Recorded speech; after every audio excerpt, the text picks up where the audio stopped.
Hey, Channel Insiders. Welcome back to Channel Insider Partner POV. I'm your host, Katie Bavoso. Today, I'm sitting down with Federico Charosky, the founder and CEO of Quorum Cyber, an MSSP founded in 2016 in Scotland that's grown to more than 400 employees across several countries.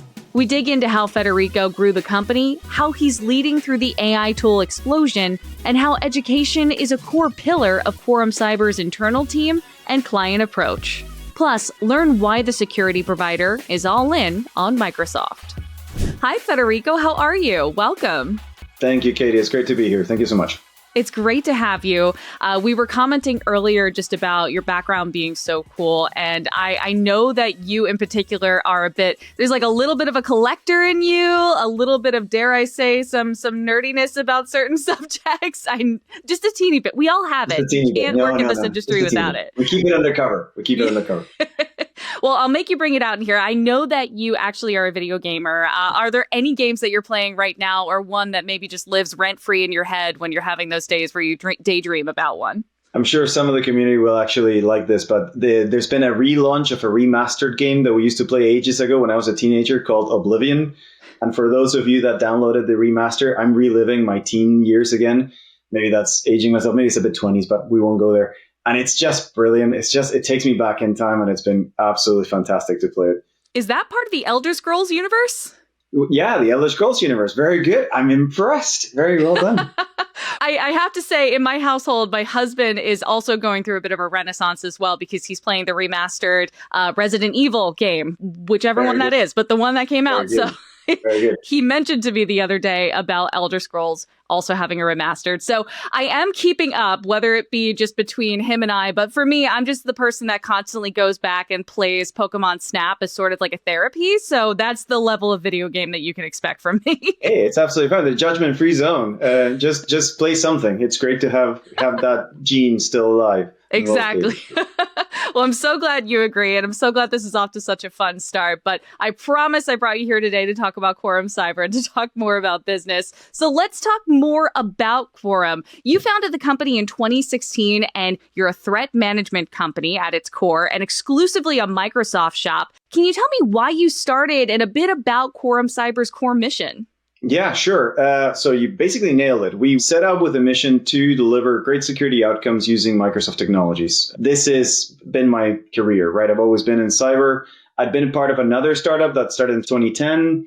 And I guess I had something that I wanted to do a bit closer to my way, my ethos, or more within my, sphere of influence. So I always had the bug to go back and do it again. So I came back from the Middle East to start Quorum Cyber. And this is just before Microsoft had gone fully into the security space. So you could see the writing on the wall, or there was a bit of an intuition, but it was before the kind of tech stack that now Microsoft is well known for was fully available. So before the Sentinel days and Defender days and all those technology stacks. But my hypothesis was that the three cloud data giants were eventually going to be great at this, because people and companies wouldn't move their data and their identities and their workloads to environments they couldn't protect. And once the data giants, Microsoft, Google, Amazon, realized that this was one of the enablers for people to move their data and their workloads to their environment, this is something that they were going to have to really take seriously. And why would they leave third parties to fill that gap when they had more kind of access to their own telemetry? So between that kind of reading of the landscape and Microsoft's really strong presence in the identity space with Active Directory and what would become Azure Active Directory, I thought there's a really high chance that Microsoft's going to be at least a significant player there, if not the winner of that kind of moment. So we decided to build a company entirely around the Microsoft stack and use that to deliver outcomes, acknowledging that most customers would find it difficult to unlock the full potential of all of that. So that's our role. We're the glue between the outcome and the Microsoft tech stack. And we'll talk more in a minute about Microsoft and how going all in there has actually turned out really wonderful for you. There's a whole bunch of recognitions that I do want to go over. But would you also dig in a little bit about Clarity for me, your Clarity delivery platform? How is that a differentiator for Quorum? How would you define it? It's been huge, actually. We've invested, we were doing the math, something like 8 million or plus 8 million over the last couple of years in developing Clarity. So fresh data, actually, I don't think many people have seen that. The way that we think about the problem was when you look at the competitive landscape, there are organizations there that are solving it with their own tools and building almost like competitor products to Microsoft. we decided to go down the Microsoft route. There are people that are solving it through people and just really heavy, big teams. And there are people that are just fully Microsoft and full automation, trying to nothing but technology and automation. I think we always made a conscious choice to live somewhere in the middle, the intersection of all those three Venn diagrams. So great Microsoft technology, great people powered by great technology that we control that unleashes the combination of the two. And that's really where Clarity lives. Clarity is that engine that helps customer experience the service, but also helps our teams get the best out of the Microsoft technologies and be able to work at scale. So that connective tissue is really what's helped us achieve the kind of growth, the margin, the retention that we've experienced, particularly over the last 2-3 years when the investment really delivered what we've been building over the years previous to that. So it's been really lovely to see it develop. It's a bit of a crazy idea, a lot of convincing to do to my boards and my teams without a lot of return in the first early years. So it was a bit of a hope or a prayer, or a bit of an investment, a punt, if you want, like many things in startup land. But to see it really pay off. And I remember the day, like there's a board meeting probably about 3 years ago where we saw the platform really delivering more than what the human equivalent would have been able to. There was a marked diagram that just, it tipped over Clarity's really made the difference to more than 50% of the things we would have had to do by hand. And at that point, we were really rewarded with, now we get it. Now we really see it in the numbers as well, what it does for our story. So it's been really great. I love getting the opportunity to speak to CEOs and leaders that are also the founders of their own companies, because it gives me that opportunity to ask about the ways at which you were able to convince people of certain things. So you mentioned having to convince your board and your team. What was that conversation that sort of brought them over the fence to say, this is a good idea and something we'll invest this time and money in, even though we won't see an immediate return? What was that conversation that was able to be had? Super question. And I don't know if I have a straight answer. I mean, our CFO was always probably the best partner. Greg Aiken, our CFO, who's been with us since we were 30 something people, I think. So he's seen the most part of the journey. He's always kept us really honest, right? And in his articulation of his role is fascinating. He says the CFO is the storyteller. All we can do is through data, through numbers, tell the story of what we've done. We're not the ones doing, we're the ones telling the story. And the story shows up in the numbers. It's really a romantic view of finance, which I always kind of connected with. So we knew that whatever we did had to be a way to show up in the numbers. We had to be able to bring forward evidence that it mattered, whether it was through customer satisfaction or employee satisfaction or gross margin or retention. We had to find the ways to tell that story in the numbers. So he's always kept us really disciplined to, look, we can make investments, we can take risks. Some things might work out and some things might not. But you need to give me something that at some point we all agree before is what we're trying to optimize or maximize or do. So I think working really closely with him really made sure that we had very early agreements to what did good look like and what did we expect this to return, even if it was a further down the line. And then it was just a matter of letting it play out and adjusting course as we saw some of the assumptions working out and some of the assumptions were not working out. So I think to answer your question, how did I bring them on board? I think working really transparently with finance helped so that it wasn't a kind of black box development thing that did magic, but it was really connected to the health of the business. That really helped. Being really iterative on what was working and what wasn't early so that it wasn't decision made, invest 2 years later, did it work or did it not? It was much quicker feedback cycles than that. All that helped build momentum. And then thankfully the business was growing, right? All the way through the business has been growing well and we received multiple investment rounds. And so we haven't been constrained where you're having to make those decisions and go, okay, guys, we can't take this risk anymore. So we've had a bit of oxygen to do that. And that was a predicate of the investment. So each of the investors that came on board at their time, a big part of the story was we want to keep investing in this platform that we believe is going to be a key differentiator. So when you pull all that together, I think that's what's enabled us to maintain this investment, even at the times where we had nothing tangible to show for it. Now that we're well past that and we are showing the margin, retention, the cross-selling opportunity, the customer satisfaction, it's a lot easier, right, in retrospect now to do it. But I guess the question is now, how do we keep it going? What do we do next with it? And where do we think we can take it next? Which is part of what we're addressing now. Absolutely. Well, I teased to this earlier, and I have to say congratulations several times over because you've had a lot of recognition from Microsoft. Quorum Cyber was recently announced as the winner of the security MSSP of the Year award within the 6th annual Microsoft Security Excellence Awards in 2025. That is amazing. What do these kinds of awards mean to you from a vendor, a gigantic vendor like Microsoft, recognizing you? And I should really make sure the audience understands, you're no small potatoes in this. You're over 400 people strong. You're across several different countries. And so you're a larger organization, a larger MSSP. But when it comes to the recognition that Microsoft gives you for something like this, knowing you're going up against literally everyone else, what does it mean to you? And how do you tell that story to your customers so that they understand the level of commitment and investment that you're making?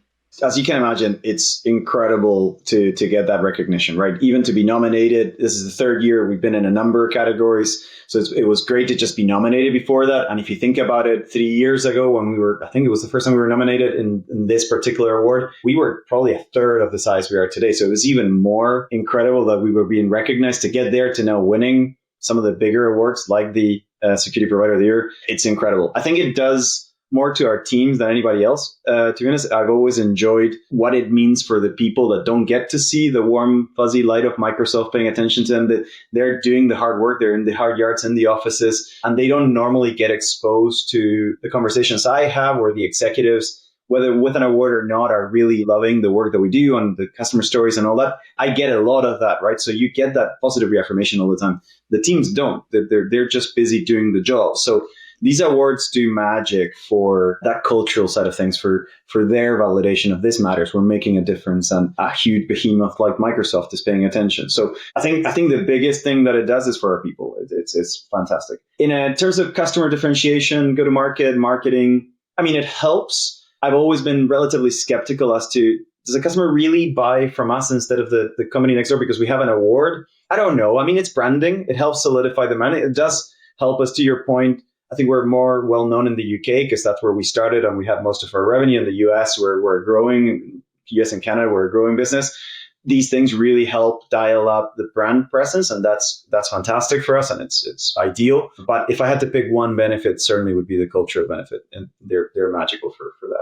Oh, I love that. Well, congratulations on that level. Thank again. you. Really exciting. You did talk about the expansion that you're working on, by the way, coming more into the US. You say you're more well known in the UK, but you are driving deeper into the US market. Talk to me a little bit about that plan. Like, how deep into that are we right now? And what is the overall goal that you're trying to get to? Yeah, it's absolutely fair to say we were started in the UK, and UK is still will forever be our biggest market, or certainly our primary market, right? That's our home base, and we will always have our home base. When we did the investment with Charles Bank in May 24, a big part of the hypothesis for that investment and the story for that investment was the international expansion. We'd been in the US really for about a year and a half before that deal, and that was all organic. Like, we hadn't gone out and build a sales team or a go-to-market team. It really been Microsoft recommending us to customers, word of mouth, the community. But we saw that our solution fit and our model fit what the mid-market, small enterprise market was needing in the US. So the Charles Bank investment was really predicated on, cool, let's go do this now at scale. And that was a combination of both organic and inorganic.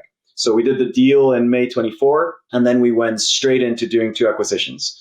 So we acquired a Canadian business called Defenda 3 months after the investment. And that's a business that brought about 100 Microsoft security experts and a number of customers, both in Canada and the US. So really quick way to expand and to show force and to really demonstrate that we are wanting to be a significant player, biggest player, one could say, in North America. And they were very much like us, or managed security services, Microsoft only. So perfect DNA, perfect culture fit. It was just ideal. You couldn't find a better deal.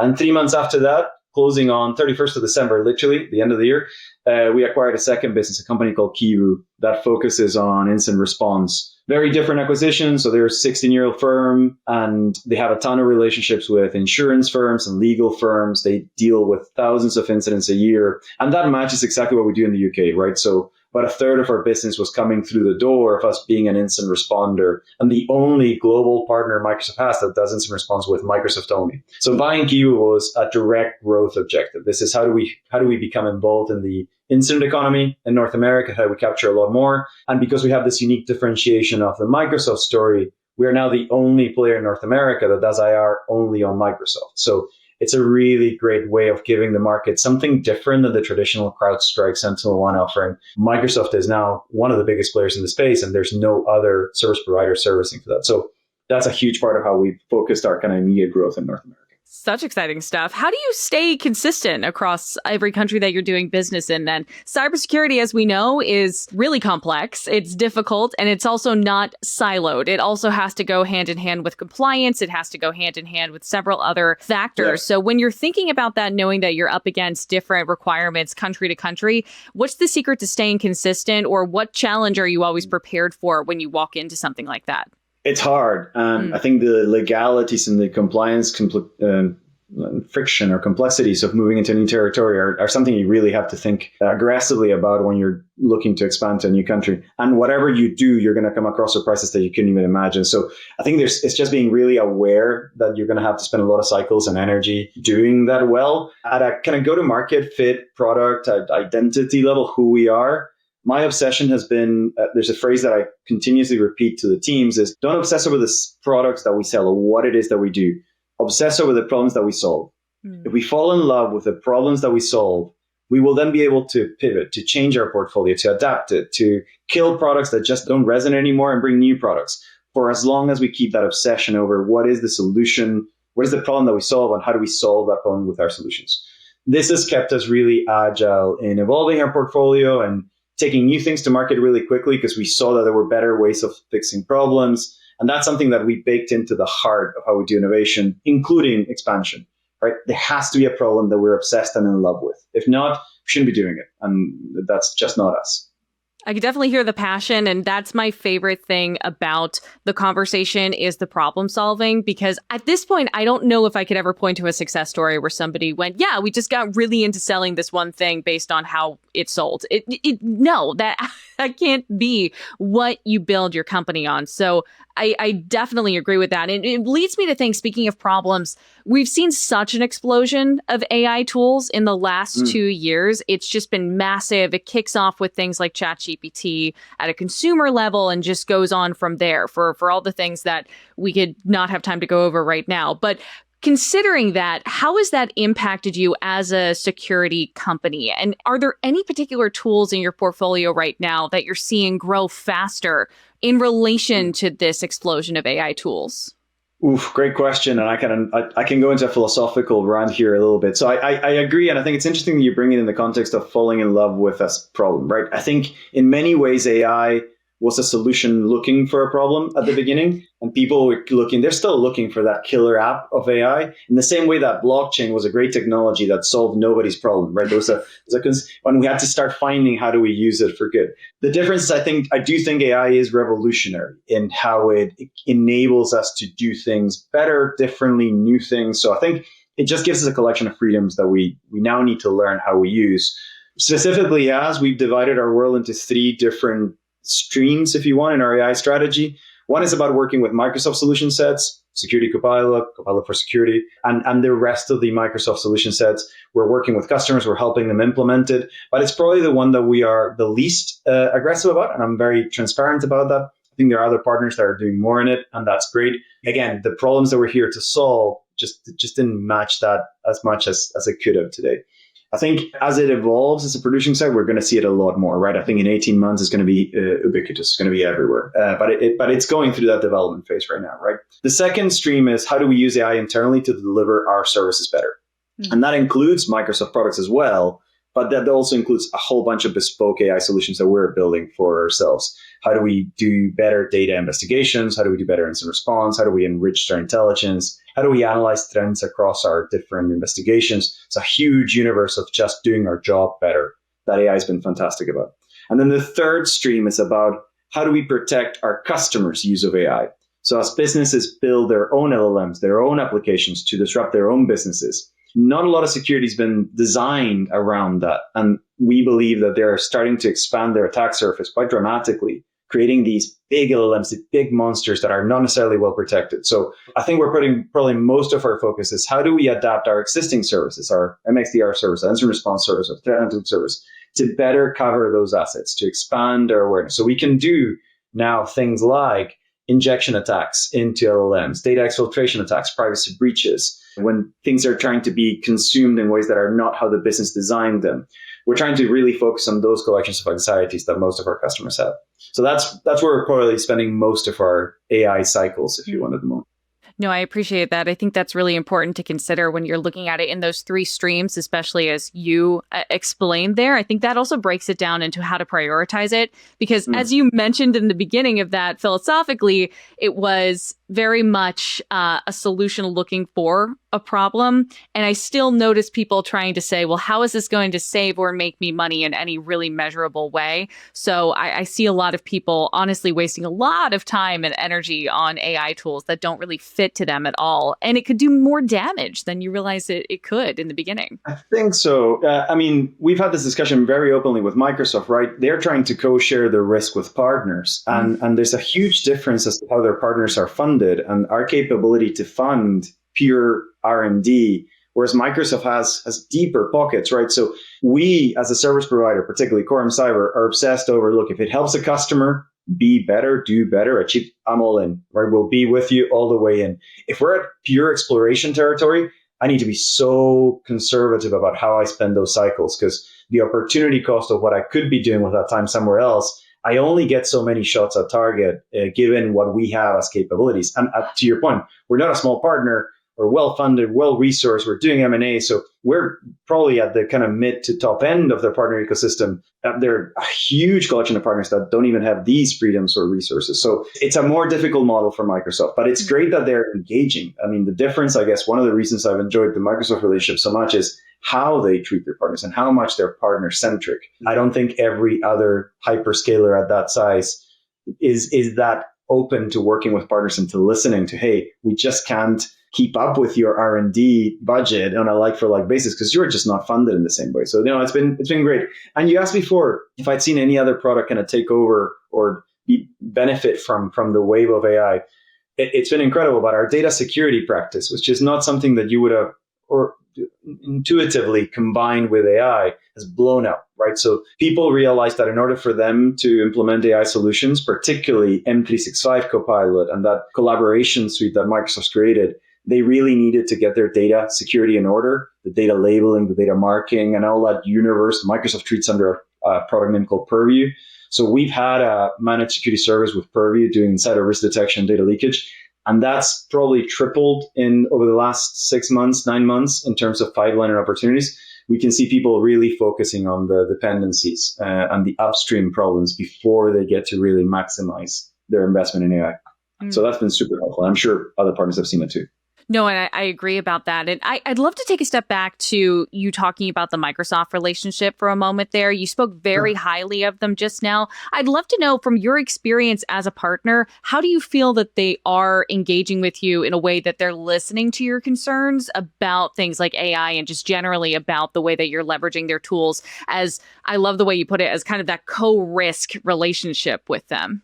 Again, my experience is N of one, right? So I haven't worked with some of the other hyperscalers, so I can only share my experience with Microsoft. And maybe I'm being unfair in assessing the other ones without having experiences firsthand. But Microsoft has a whole organization dedicated to partner success, right? So they're not just doing this as part of their day jobs. Their entire teams, whose entire bonus and comp depends on partner success and us partners being successful with them. So that's a huge level of investment and commitment Microsoft makes to activating partners. It goes from nurturing partners to promoting them to manage partners, and then through all the tiers, the association that we got the award, MISA, the Microsoft Intelligence Security Association, sees a beautiful pyramid of something like hundreds of thousands of partners at the bottom, all to a few select ones at the very top, of which we're lucky to be in. But imagine what the thickness of that pyramid is. You're talking about hundreds and thousands of organizations, and Microsoft caters for all of them. They create spaces for strategic meetings, quarterly meetings, technical meetings. It is incredible the access that you get. And this is something I always reflect with customers. Customers are really used to seeing the Microsoft sales side, the licensing, the consumption, the product. They don't really get to see everything that's underneath the waterline of that tip of the iceberg, which is the technical teams, the partner teams, the program teams. There's so much more that I'm desperately trying Microsoft to talk more about, because customers are just so used to interacting with the account manager. And there's a universe of capability underneath it, a huge part of which is activation of partner. So as a partner, there's always more you want, But honestly, you couldn't ask for more in terms of a willing partner to be challenged, even at that size. The fact that we are in those rooms, challenging strategy, providing input, and co-working on how do we go to market better, how do we de-risk, it's incredible that they're that open to that collaboration. Thank you for digging more into that. I want to go back to talking more about your tools over at Quorum Cyber, and I guess actually more specifically about the verticals those tools typically serve. I always like to kind of peel through the industries and vertical pages of the various partners that I speak to, just to see like what stands out to me. You always see a lot of manufacturing, you always see a lot of retail, very, very large in general. One that stood out to me for yours was housing associations. And as somebody who I'm a homeowner now, I've been a renter, I've paid HOAs in the past. It's a lot that stands out to me right away is from the consumer side. For you, why is that an offering that you specify under your vertical page? Great question. Quorum Cyber history has been plagued with things we decided to do and worked out, things we decided to do and didn't work out, and things we never expected to be involved in and just became incredibly great for us as an opportunity.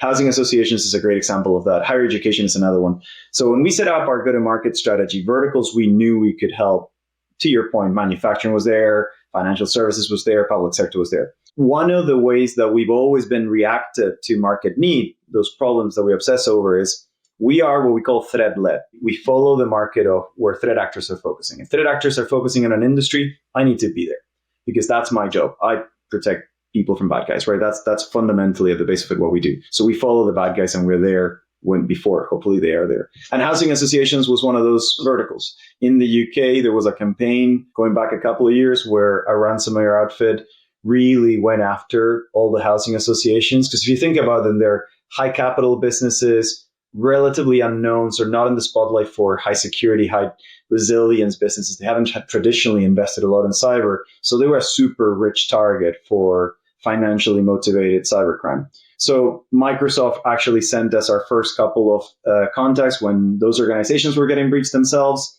We developed some really good track record helping them through that crisis and building great relationships. And it blew up from there. And then they started all recommending each other. And like a domino, we just became one of probably the biggest providers for cybersecurity for the housing association sector. So it's been a great story for how reacting to the problems that we saw really helps us develop our business in ways that we couldn't have anticipated.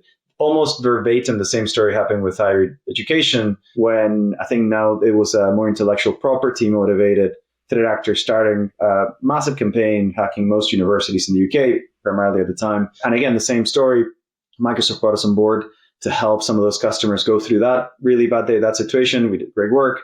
And that started unleashing a network of opportunities. And now, again, we have dozens of higher education establishments under our protection. So very much reacting to market need. I find that so interesting. So thank you for digging into that for me. No, pleasure. It leads me to ask, and it doesn't have to be under the same vertical, but is there a success story with a customer that stands out to you in which you go, this is a really great example to show the kind of value that we provide our customers? Yeah, anecdotes are always fun. I'm incredibly lucky. Again, in this industry, when you get to work in instant response, outside of everything else you do, when you get involved in somebody's worst day and you help them through that, and then you take them through that moment, they resolve that, but then they become a customer for life. You become a real partner and you help them never achieve that again. It's a really fulfilling story. Unfortunately, a lot of those people don't want their logos mentioned, right? Understandable. Without mentioning the logo, a really great story was an automotive. So the competitive automotive brand, one of the ones that you would know that you see racing in F1. We're doing a proof of concept, actually, and had two partners doing a proof of concept for their solutions at the time. And we did it during race day so that they could see it working live. And as we were doing our proof of concept, we discovered industrial espionage in a really important computer of a really important engineer in the team. And we were able to not only contain that, but actually, I mean, you can't ask for a better proof of concept than going back to the customer. Well, it's not just a proof of concept, but we just stopped this from happening. Needless to say, they signed almost on the spot, and it was a great story, and we're all incredibly proud of the work we do. So those kind of moments where you really get to see a combination of how great the teams are and the technology is, but with that luck of just that moment, that richness of that moment where everything unlocks and it just works is beautiful. And the more traditional side of the house, going back to Notting Hill housing associations, Notting Hill Genesis has been really one of our strongest advocates. They've been one of the biggest housing associations in the UK. And they really undertook this idea of a resilience journey, right? Again, they started with an incident and they were very open about it, but then it went on to how do we not get here again? How do we manage risk better? So from one product, I think they probably bought everything we've ever sold. We've had a relationship now with them for years. And to see a team that learns so much from a moment and that really promises to themselves never to be there again, it's just really incredibly fulfilling. You get a sense that you really contributed. And it's one of the reasons I like mid-market. You can really help. These are organizations that really need a partner. They're not these behemoths that are unmovable objects where you can't ever affect strategy. These are people that really, really need help. They have their own business to run and they want a partner who can come in and hold their hands through all of this. And I'd like to believe that that's where we show up at our best. And not only what we do, but how does it feel to do it with us? That's one of the things we've always been really key to differentiate on. I also want to talk a bit more about kind of your philosophical approach to how you run Quorum Cyber. As we've been talking, again, I pointed out your passion for this, for what you do, and that has honestly just become so much more prevalent during this interview. It's impossible to not get excited talking to you about these subjects, even though some of them are the scariest subjects that we can go over. And a lot of that goes back to, we discussed your passion for education. You're very big on educating your people at your company, and you're big on, you're not as into buying talent across the industry. That was a term you used with me. You're more into educating and investing in the people that you have. Yeah. Can you kind of explain that philosophy a bit more to me, and why has it worked out so well for you? Yeah, sure. And look, I don't want to masquerade it as philanthropy because it's not. There's a pure harsh commercial benefit, right? But it just happens that it also benefits everybody. So those are the best kind. We made, to your point, a very early decision that and everybody will know, in this industry it's hard to hire, right? That there's this perception that there's 3.5 million empty seats that can be filled. I don't know if that's legitimate. And I always had this thought that might be real for industry, but I think security providers find it a bit easier because we're more interesting for the candidates. They get to see many different customers, many different problems. Whereas if you're the department for motor vehicles, probably filling that seat is a bit more difficult, right? Nothing wrong with the DMV. But, the more traditional organizations might have a harder storytelling to do to candidates than a cybersecurity firm that is working on the latest, greatest hacks, right? It's just a little bit more interesting. So I don't think the security market is constrained for security players. However, we're still fighting for the same talent and we still need more of it. So very early on, we hired John Wallace, our chief people officer, when we were 20 people, I think. And we made that call that we're going to grow our people. We're not going to buy them because we want to be able to shape and mold not just the technical knowledge, but the cultural ability and the cultural way of being and how we want them to work with our customers and with each other. So we started Quorum Cyber in Scotland for exactly that reason. We created great strategic relationships with some of the local universities. And we've worked really hard to make sure that we take as many people as we can from university, and then we put them through a pretty structured approach. It goes everything from 2 years at the longest, where they do rotations over different parts of the business, all the way to more accelerated programs for more senior, more experienced people. But that gives an idea. Most of our junior talent, if you could call it that, comes in through that avenue. And then that starts giving them all the tools and experience and the cultural makeup of how we want them to show up. It also gives them the Microsoft story. There are many places to learn the technologies that we use and the solutions that we use. So we became a huge Microsoft security creation engine. And then that starts feeding the rest of the organization. So one of the great success stories we have is about 30%, I think is the current metric, of internal roles gets fulfilled from internal people. So we're not having to go to market. We get to see those people go into engineering or incident response or even commercial roles, right? But that gives us a consistency. It feels Quorum Cyber all the way through. You're not having to change cultural behaviors from other players that just do things differently, right? So that was something that really mattered to us. We want to build people. We want to really be a force for good in the contribution here. And we know we get headhunted, and that's a benefit, right? Because for every person that gets headhunted and gets a career somewhere else, 10 other people want to have that story too. So it keeps the cycle really well flowing. So it's worked out incredibly well, and I cannot recommend it enough for any other partner or any other company doing it. It does require an investment. You do have to put a lot of focus on creating an academy, which is what we've done, the apprenticeship programs, the graduate apprenticeships. All of this takes time. And like most things, like the Clarity investment, you don't see the return of that immediately. It's a bit of a longer term story. So you probably need to know what your objectives are, your long-term objectives, how much you're willing to wait for some of these to bear fruit. But now we're probably 4 or 5 years into that investment, and the difference is incredible. We do not have to compete for talent in the market. We're known for a great trainer. Yes, we get headhunted, and that's okay. That's part of the benefit of it. People get a career out of this, and that's not a problem for us. We see it as a benefit. I would say that also relates to your philosophy about how you educate your customers. You told me in the previous call that a lot of people that come in, customers that come in, often think they need to buy more solutions and invest more into their security stack by just making it bigger and bulkier. And you often have to say you have what you need, you just don't know how to use it. How does that set you apart? And obviously, I don't know if you could speak so much to how it's different internally at other places because you don't work there, but how do you feel that sets you apart as a provider? No, look, you were paying attention. Well done. Yes, I think there's commercial incentives as well, right, that we don't have. Like, we made some very specific decisions. For example, we don't sell licenses. We don't sell Azure consumption. We're not a CSP partner, which removes some of those, not conflict of interest, but, incentives align behaviors. So we are not incentivized to sell licenses. I really just want to get the right outcome for the customer. That's ultimately what my commitment is. And at that point, we have our obligation to maximize what they've already had on the ground before asking them or suggesting them to buy something else that they need access to. So that's a key part of our go-to-market. Is our job is to squeeze the most amount of value of what you already have. This industry has been plagued by it being too easy to sell. People have been forced this blank check, but especially incident response, right? The moment of incident response is a moment of massive vulnerability for the customer on the other side. And there's this habit of, okay, what do we need to buy in order to fix this? And 99% of the times customers had it, they just hadn't deployed it correctly. It hadn't been utilized correctly, connected correctly. So a huge part of how we choose to show up to that moment is not stop.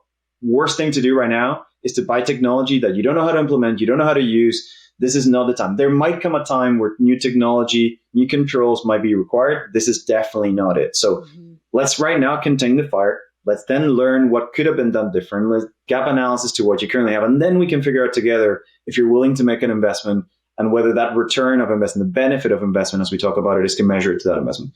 But right now, it's not the time. So we really love that approach. We think it gets, some people ask me, but surely Microsoft, for example, your biggest partner, is interested in you positioning the Christmas tree of options under the customer. You're wrong. And again, one of the reasons I love working with them, Microsoft knows that a solution bought under duress or without clear evidence of value is a customer that's going to churn further down the line because they will not have received the value that they wanted to.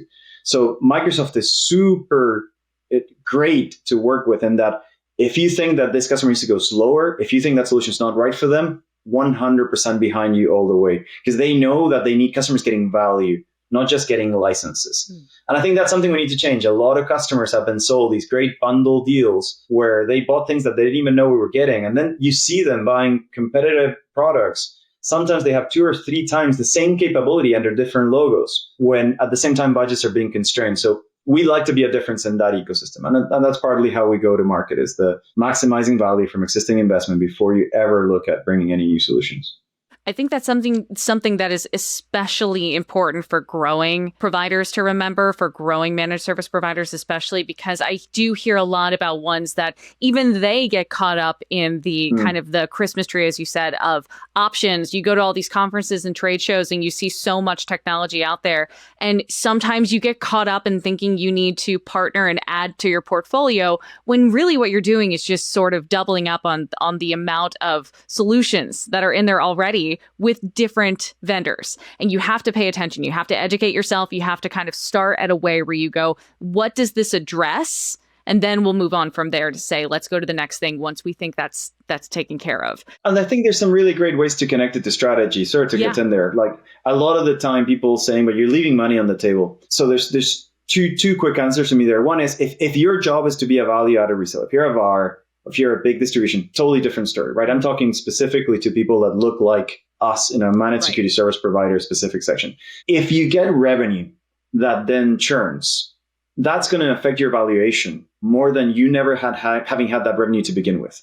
And that's something that whenever we do a deal, part of the criteria is, are we going to lose this customer in 2 years? Because if we are, at whatever next event we're doing with the next investor, we're going to have to explain why we had an uptick and then a downgrade. And that is a really tricky story to tell. So even at a finance executive level, not every piece of revenue is good revenue. And really being strict and disciplined about what is good revenue, what is a good customer, has served us really well in our story of investments So if nothing else, and that's how you want to look at the success or not of a decision, I stand by this 100%. We're really disciplined about what's good revenue. Not every pound is worth getting. And just be aware that you want to be able to tell a story with the numbers, to Greg's point. And that story has to be, well, you would like it to be as good as it can. And customers churning because they didn't get value of your service, certainly not a good thing. However much you might need cash at some point. And I've been there and we've all been there, right? And sometimes cash wins over strategic long-term outcomes. I completely get that. Well, I think your strategic long-term outcomes have done very well for you. So I think at this point, you. Pointing to those in particular are the success story rather than the ones where you said we need cash now. Considering our time here, Federico, I really want to make sure that I get to know where we can learn more about Quorum Cyber. But please tell me first, what can we expect from you in the rest of the year? We got a lot more 2025 to go. So what's next for your business this year? We are at the almost end of our financial year. So our financial year very rarely runs from June. Don't ask questions. It's fine. So what we wanted to make sure we did was really focus on maximizing the integration potential of the two businesses we bought, as well as a whole bunch of new executive team that we're bringing to the equation to really maximize how do we use what we had with Quorum Cyber and what came in through the acquisition of Kiwu and Defenda. So the whole objective was aiming towards the end of May, beginning of June, where we wanted that transition period completely done and dusted. So we're put that behind. That's our last financial year. And looking forward, we have all these ingredients. So this year is a lot about how do we now bake the cake? We have all the ingredients. We want to be the biggest, the best threat management security company in the Microsoft space for mid-market, UK, North America. So you should see us really come out swinging with all of the capability we've now acquired, really heavily differentiating on Microsoft, really heavily differentiating on the threat capability and the threat intelligence team that we have, which is great. So these are some of the key messages you're going to see. We're doing great work with private equity as a sector, with insurance, with legal firms. So a lot more focus on those channels where we've had really great success stories and new products, right? So there's an identity product coming out. There's a lot of the work we're doing in OT that is becoming a universe in itself. We're not staying quiet, let's put it that way. Great to know. Well, speaking of not staying quiet, where can we go to learn more about you and get to know Quorum Cyber? Easiest place is quorumcyber.com. That's our main website. But I would also love to point you to helpfightbullies.com. Both of them are the same. And that's our talent page. And that's where you can find more about careers, development, progression, the talent, the people we have in the company, our values. So we try to keep them separate. So there's very much one that is to market about our offerings and our services, but then really our entire academy and the universe of our people development is under helpfightbullies.com. I love that. Oh, I love that. Thank you so much. It's been such a pleasure getting to speak to you and getting to know you and Quorum Cyber, Federico. And I just wish you the best of luck through the rest of the year. Thank you for the opportunity, Katie. It's been great. Thank you so much to Federico for joining me today. And thank you for watching or listening. You can check out every episode of Channel Insider Partner POV on channelinsider.com. Or watch us on YouTube at youtube.com/channelinsider_news and trends. You can also listen to us as a podcast wherever you get your podcasts. Don't forget to like, subscribe, and follow wherever possible so you never miss an episode. Once again, I'm Katie Bavoso, and I'll see you next time.